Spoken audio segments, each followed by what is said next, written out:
There are many times in our own lives or in the lives of the people around us where people might say that it's the end of the world. And we all have heard conspiracy theories around those things, or at least paranoid assertions that it really is the end of the world. And sometimes they'll put certain clarifiers on it, and they'll say, well, it's going to be the end of the world if so-and-so is elected into office. People say that. Or they'll say, well, it's going to be the end of the world if this group of people gets rights. We've said about how many different groups of people throughout history, just in America.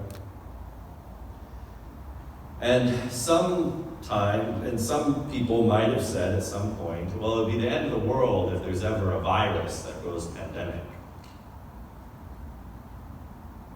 Right? What would mean the end of the world for you? And I think the better question to ask ourselves is, when the world does end, who will we put our faith in? The disciples felt something very similar to that at one point. They were in the temple with Jesus. Jesus had just finished telling them,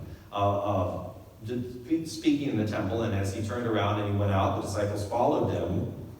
And as they got a distance from the temple, the disciples were still looking at the temple, and they were saying, wow, look at these beautiful buildings. Look at the structures of the temple. And in fact, in those days, when they were saying exactly this and what they were looking at, the temple was not yet finished. The plans that Herod the Great, who really was great, he had done some incredible things for the city, for the Israelites, for Jerusalem, as well as some really not good things. But they had poured themselves into so much money into building this beautiful, magnificent temple.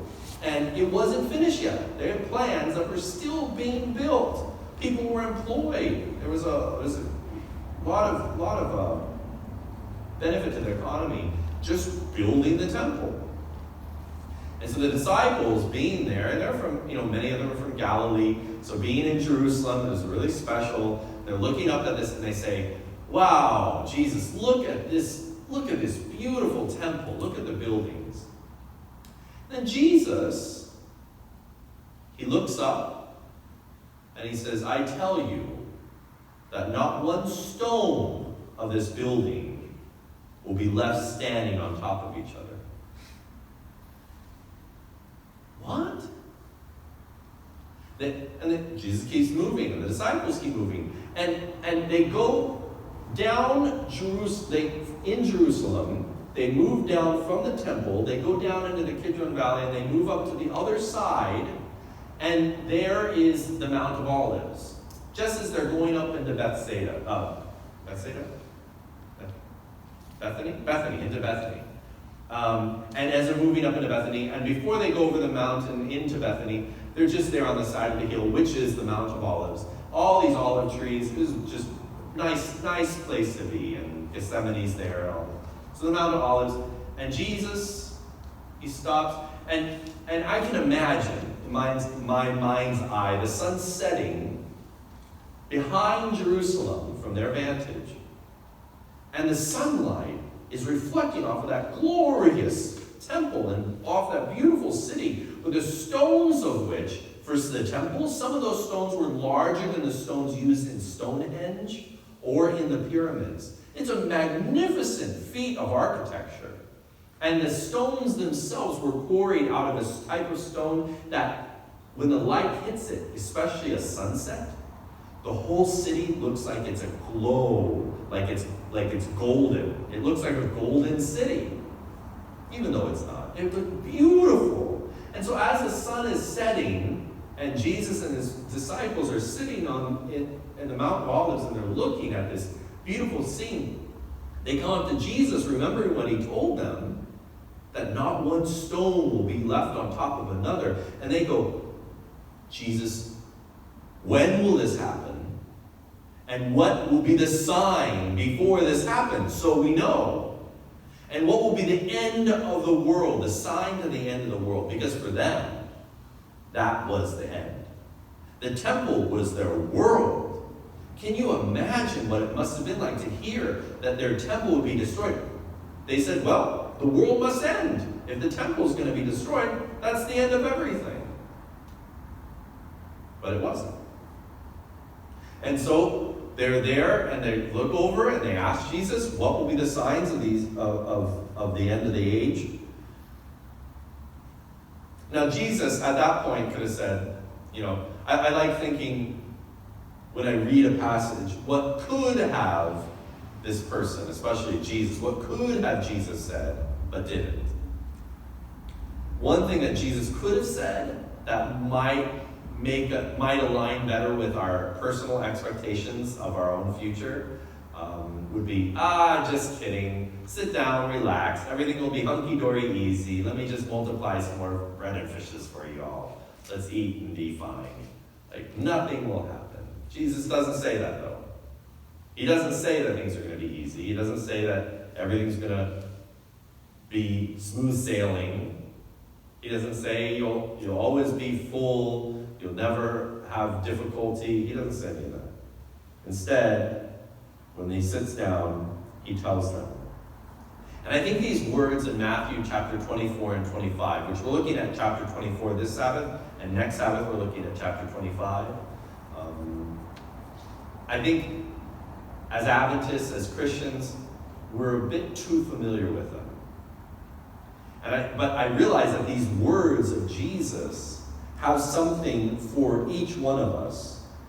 They're helpful for us when we're looking forward to Jesus' coming and to the end of the world as we know it. They're also essential for anyone that wants to work towards fixing some of these problems that are happening in this world. How do we fix that? And it's also a stern rebuke to the way that most of us Adventists and Christians have placed our trust. Jesus, he says in verse 4 of chapter 24, it says, Jesus answered them, "See that no one leads you astray, for many will come in my name, saying, I am the Christ, and they will lead many astray. And you will hear of wars and rumors of wars. See that you are not alarmed, for this must take place, but the end is not yet.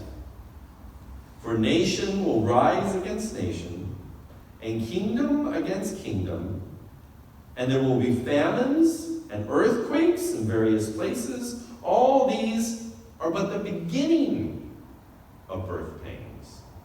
The beginning.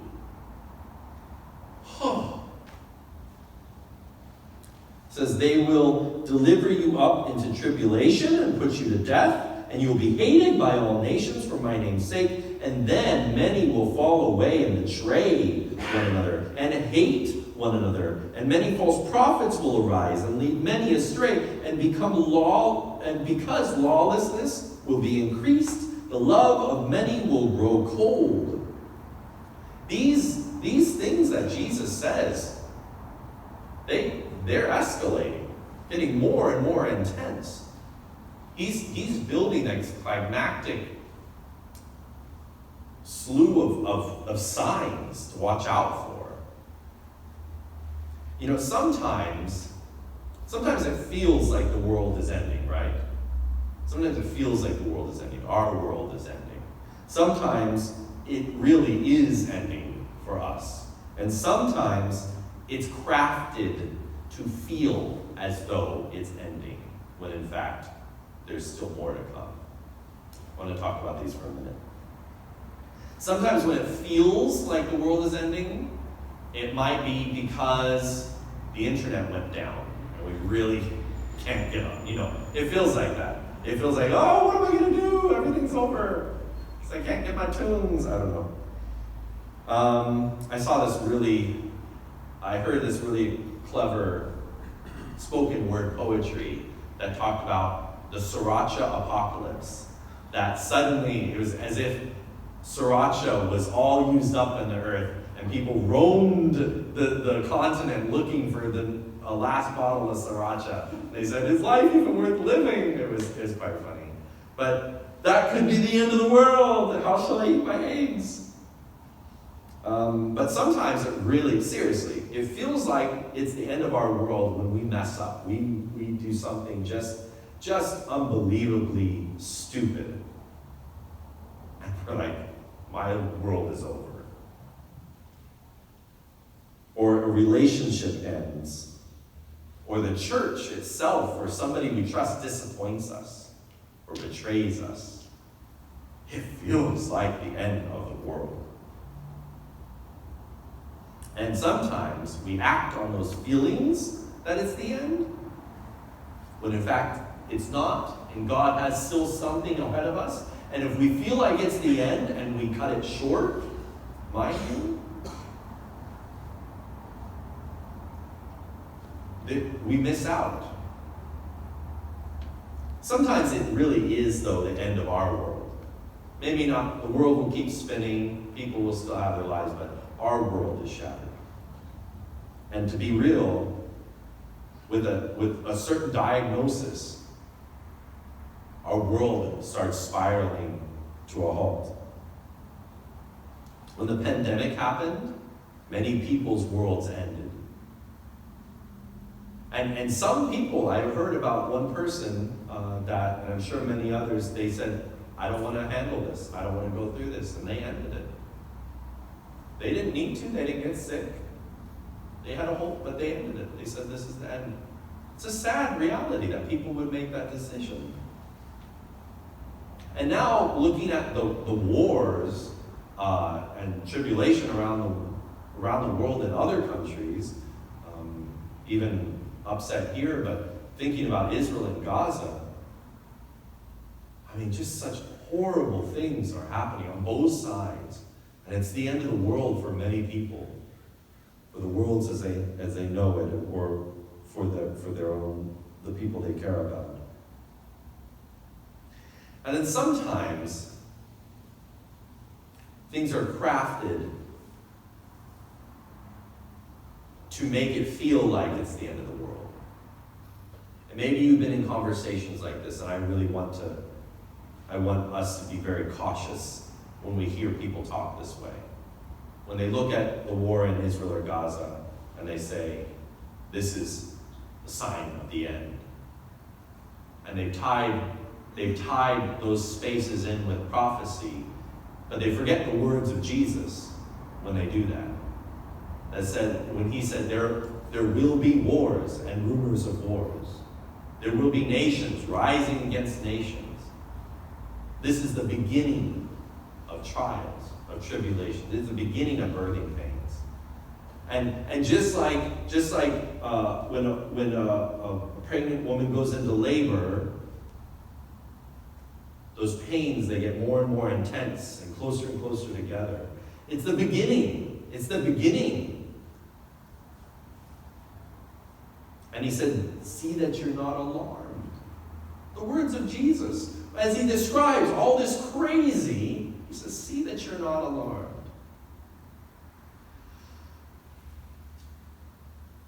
But some people, either for personal popularity or influence or power, I don't know why, but they craft these conspiracies around these things that are very real and really world-ending for so many people. They'll craft them into such a way that will get them a hearing, your hearing.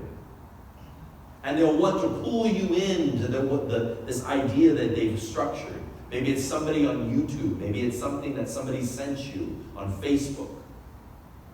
Oh, forward this so people know what's really going on.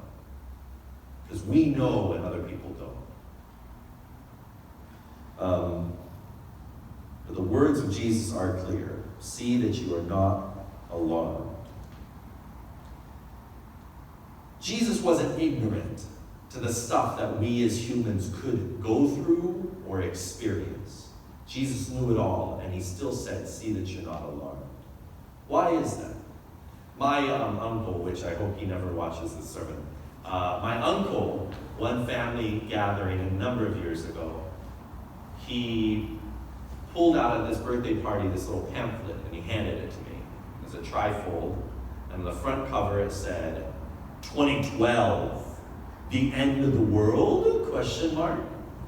And I said, oh, Uncle, Jesus says a number of things that we should take into consideration. He's not Adventist, but he said, he goes, yeah, but Jesus could be coming. 2012, he could be coming. And he said some things about Scripture, and I said, well, also in Scripture, there's this thing that says, no man knows the day or the hour. And I said, I'm Adventist. Like, we know about date setting. We don't do that. Like, we made that mistake already. We're done with that. We don't set dates. And he goes, no one knows the day or the hour, but maybe the year. And then 2012 came and went, and he never brought it up again. What do we do when we hear these things from people that are well-meaning, but they're in this panic mode, which is contrary to what Jesus has said. And even in the face of, he said they will deliver you up to tribulations. Look at what Jesus does. He does something very opposite what you or I might do. For me, I might be like, yeah, all my personal stuff, and then global pandemonium. But Jesus does this. He builds it, beginning with global crazy.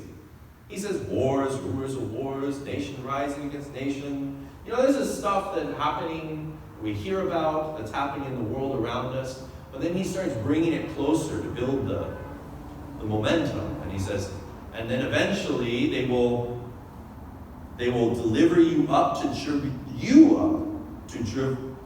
tribulations and put you to death.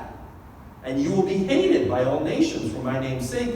And then many will fall away and betray one another and hate one another. Many false prophets will arise and lead many astray. And because lawlessness will be increased, the love of many will grow cold. To Jesus, the love of many growing cold was the worst thing. That was the climax to this whole conversation. The worst thing that could happen in the earth was not wars, rumors of wars, famines, desolations, personal vendettas, people betraying each other. That love grows cold. That is the penultimate thing that he describes. And then he says, verse 13, but the one who endures to the end will be saved.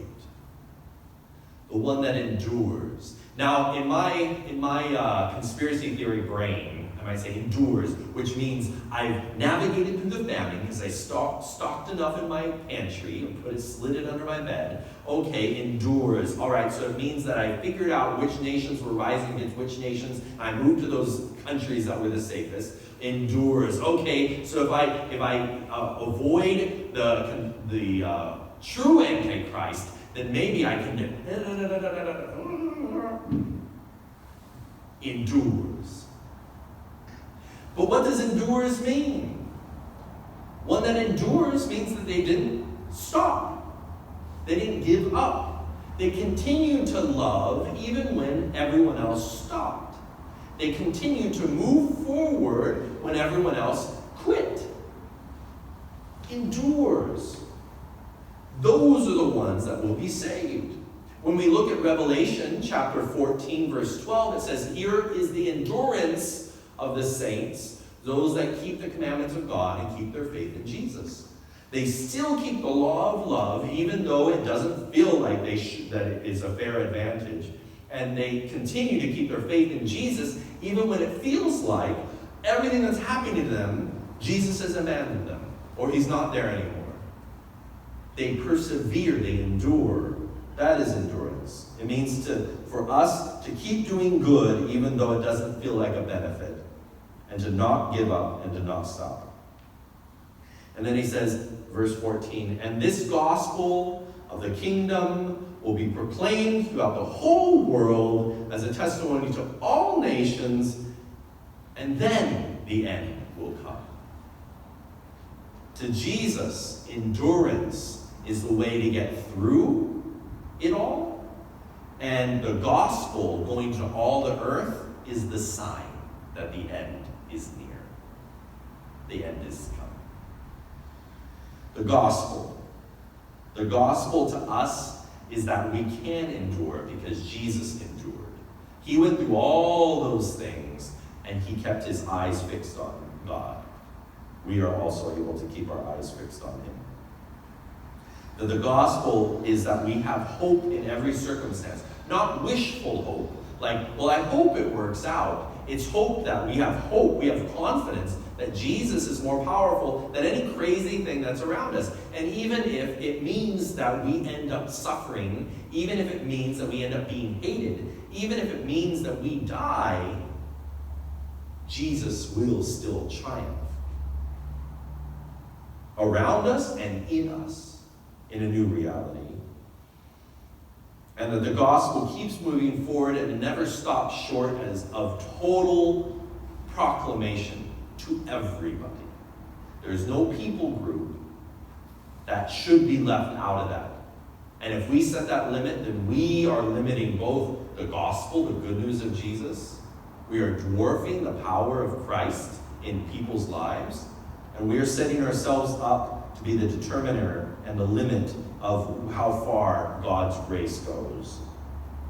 We endure to the end, and we spread the gospel as we go. Jesus then, after explaining this about the enduring to the end and that the gospel going to all the world, to proclaim throughout the whole world, he then goes into this, not a tangent. He focuses on one particular aspect of his concern that should be our concern too. His concern is not what?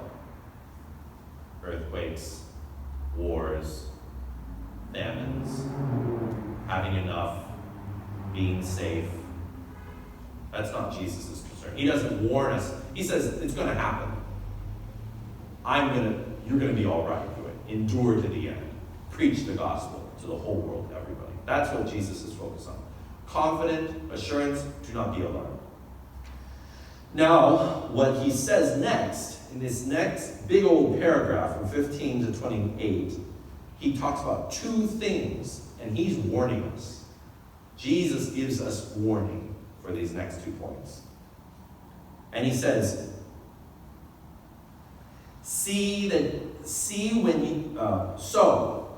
when you see the abomination of desolation spoken of by the prophet Daniel standing in the holy place, let the reader understand.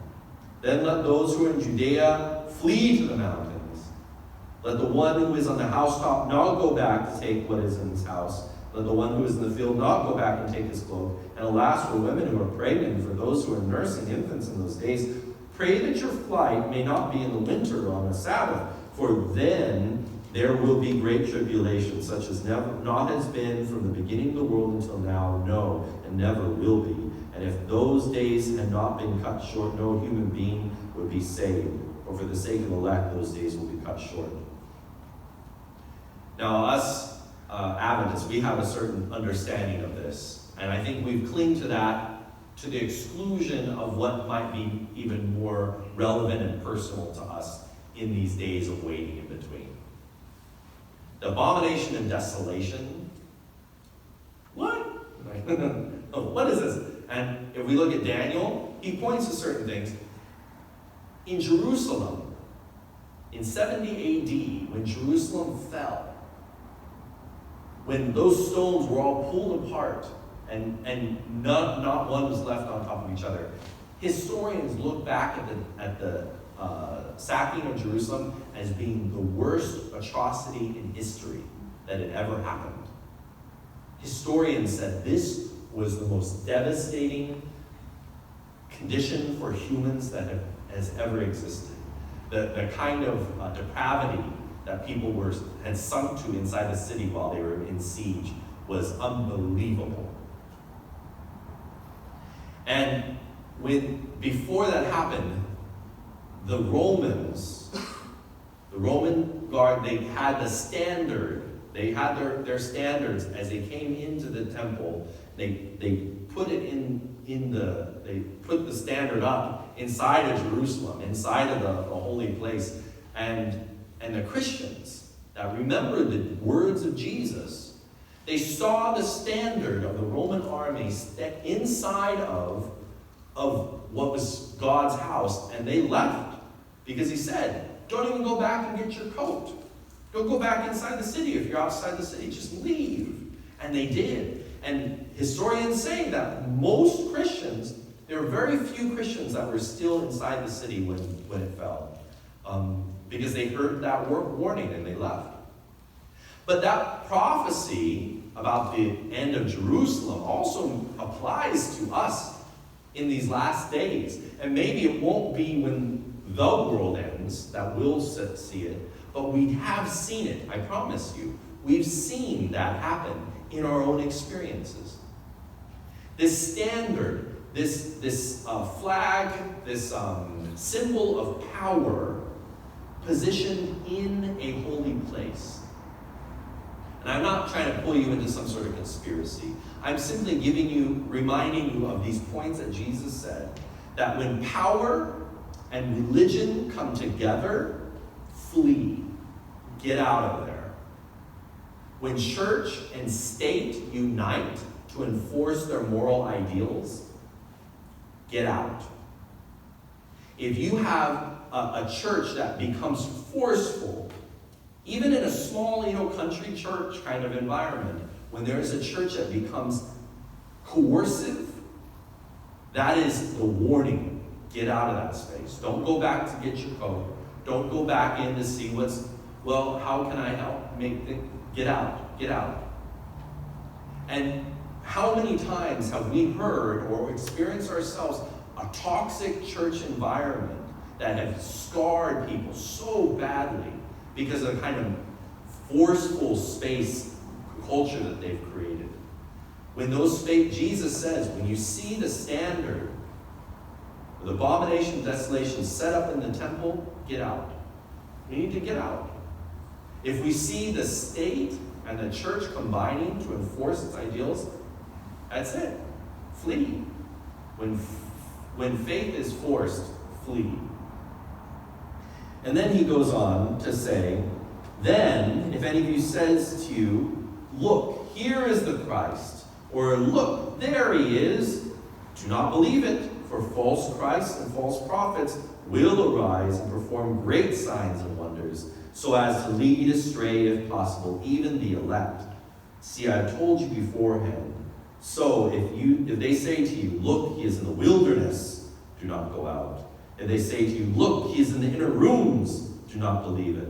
For as the lightning comes from the east and shines as far as the west, so will be the coming of the Son of Man. There is this sense here, if somebody were to come up to you and say, Jesus has come back, and he's in this inner room, let's go talk to him. Oh, what? No, I don't think so. Oh, he's doing these amazing wonders, great signs and wonders. He's not, nope, peace out. I'm not doing that. Oh, he's in the desert. No, I don't think he is. Because we know that Jesus, when he comes back, every eye will see him. As far as the east is from the west, he will appear to everyone. And that's when the dead will resurrect, and it'll be obvious. It won't be some, hey, let's go in.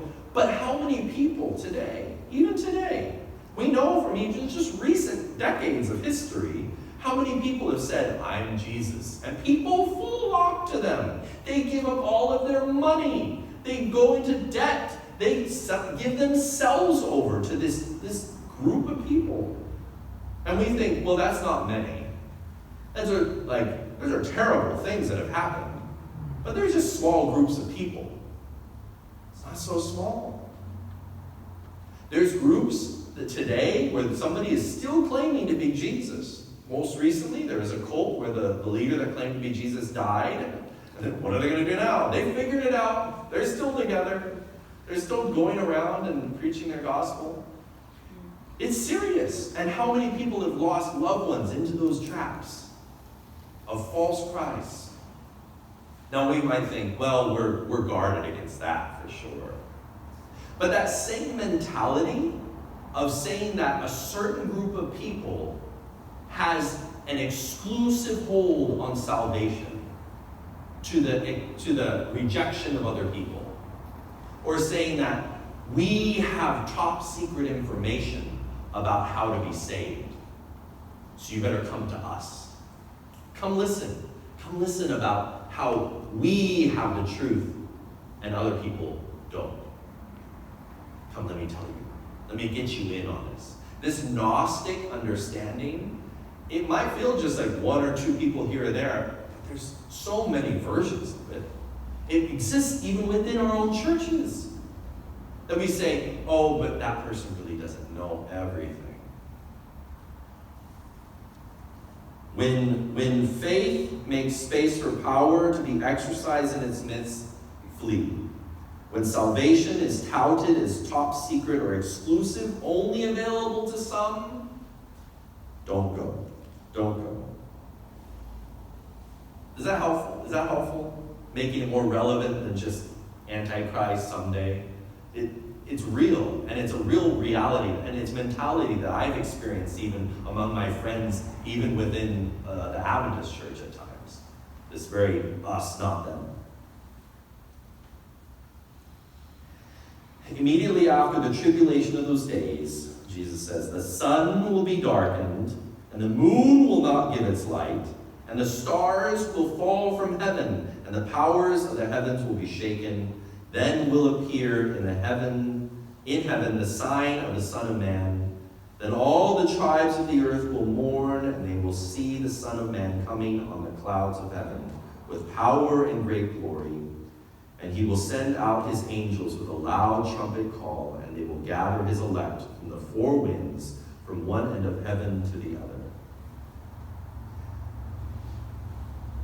You know, when he says that the sun won't give its light, the moon will turn to blood, the stars will fall from the sky, even every system that we've come to put our trust in, whether it be societal, governmental, national, familial, natural, even the stars will be shaken. We can put our trust in nothing but in Jesus alone. Our faith can only be in Jesus. So that way, when these things happen, our faith is in Jesus. It's not in the church body, the structure. Wow, they really did me wrong, didn't they? They did me dirty. The church did that. I can't believe in God anymore. That's what many people have said. That's how many people have felt. Oh, my parents, who were supposed to protect me, and they betrayed me. And they leave.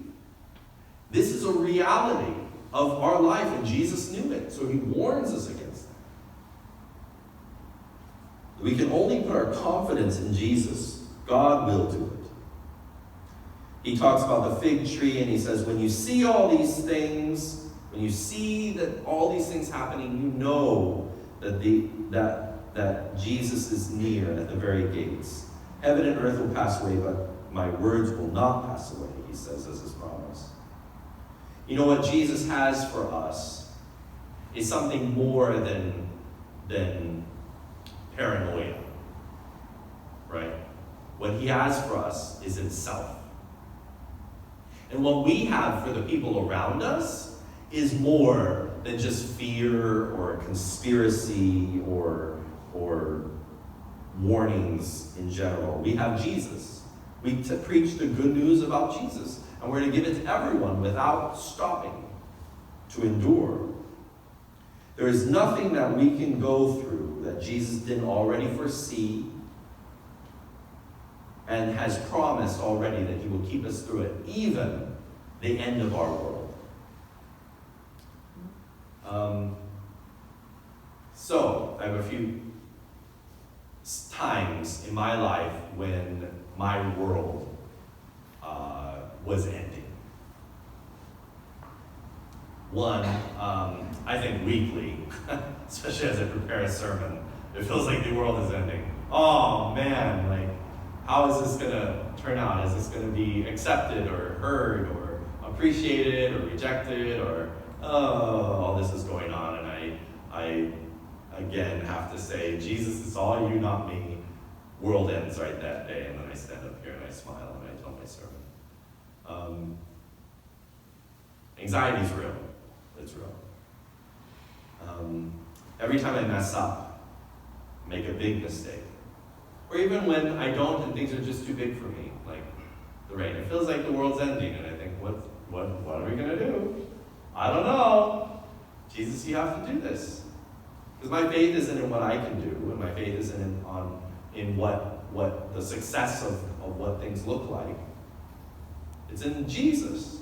Jesus is the one. One time I'm just not thinking of this. One time I messed up so badly. I remember kneeling down. I don't even think I was near my bed. I was just on the floor. And I said, Jesus, I no longer deserve to be your pastor.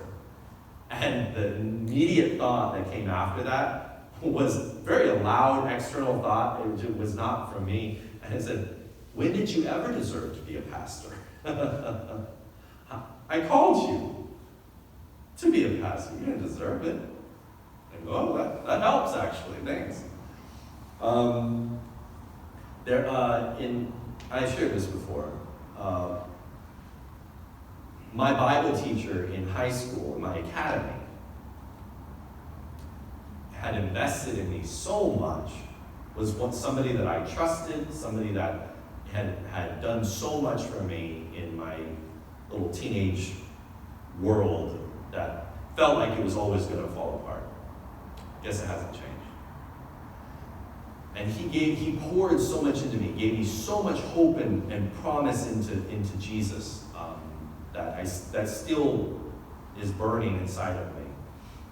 And then in college, I see on his Facebook a link to his blog, and so I click on his blog, and I start reading how he regrets everything he ever did, that everything he ever taught, everything he ever said to us students, he regrets it. He would have taken it all back. And I get people get into different chapters and spaces in their own journey and all that, but to regret the things that I cherish, the things that made it felt like if I can't trust him. And as many of you know, a number of years ago, I felt very much like my world was ending. My grandfather, he was a pastor, a chaplain, he was the glue that held our family together. He was the peacemaker, the community builder, just all these incredible qualities. Such an amazing role model. I feel like I'm standing on his shoulders even still. He retired and then worked more, and then retired again. And then the year after he retired, he got a diagnosis. And then the year after that, he was in the hospital. The year after that, he was gone. This incredibly good man. If there's such a thing as a saint on earth, that was him. And he gets cancer and dies. 2 weeks ago, I was at a pastor's meeting, and there was a visitor from Loma Linda to present on Hadra and some of the things there. And there's family stories about how he and my grandfather would play trucks together as kids. And in that moment of seeing him again and greeting him again, I realized, like, my grandfather could still be around. They're the same age. My grandfather could still be a part of our family's life, and the difficult things that have happened in our lives, probably he would have figured out and helped us bridge and go through. But he hasn't been there for years now. Years of my life, he's not been witnessed to or been able to invest in. And I think, why? It's wrong. My world ended. But then it's Jesus that we look to. We do not trust in presidents or pastors or parents. We put our trust in Jesus. We put our trust in Jesus. Everything else in our reality will be shaken, but we put our trust in Jesus. And as the world feels like it's coming to some grand climax, I mean, honestly, I think we've grown accustomed to some of the crazy that our world is experiencing today. If we had just one or two of these items that we hear on the news and barely skip a beat, 20 years ago, we would just be shocked, floored. But now they come stacked, attached. We put our trust in Jesus because that is the only person that we can put our trust in. And that is who Jesus himself says, when you see these things are happening, don't be alarmed. They're going to happen. But we know confidently that Jesus will be with us through it all.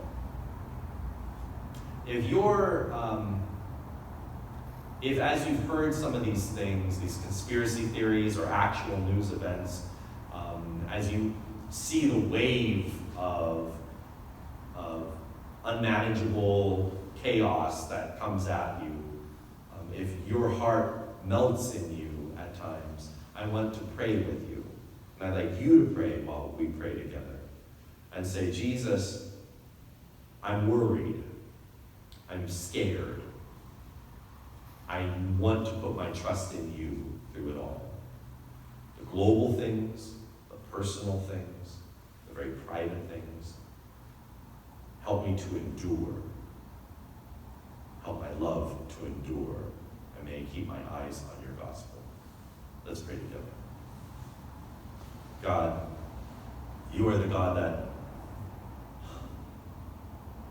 that sits above the circle of the earth, and you're enthroned by the wheels within wheels, symbolically representing the crazy things that are happening in this world. You're also the God that is ever present with us and that knows what it means to live the life of a human.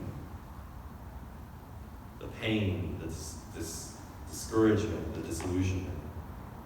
God, we claim this hope, this promise that you will make all things right someday. And until that day, we will cling to you and your promises, no matter what happens around us. May we love, God. May our love endure. May the gospel be ever on our mouth. May that promise be in our hearts and in every conversation with the people around us, regardless of who's in front of us. Thank you, God, for being the God that tells us the future and promises that you're the Lord of it, and that you will one day be coming in the clouds of glory. We'll trust you until that beautiful day. In Jesus' name.